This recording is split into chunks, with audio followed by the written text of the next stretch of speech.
In this video, you can see the current progress of the construction site.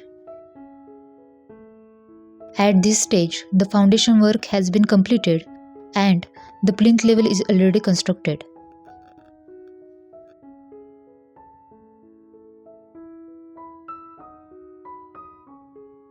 You can see RCC columns positioned as per the structural layout, which will support the upcoming superstructure.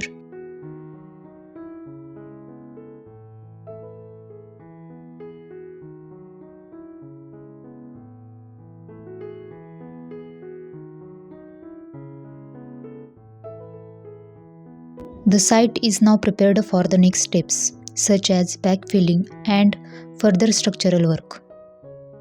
This video gives a clear visual idea of early stage construction progress.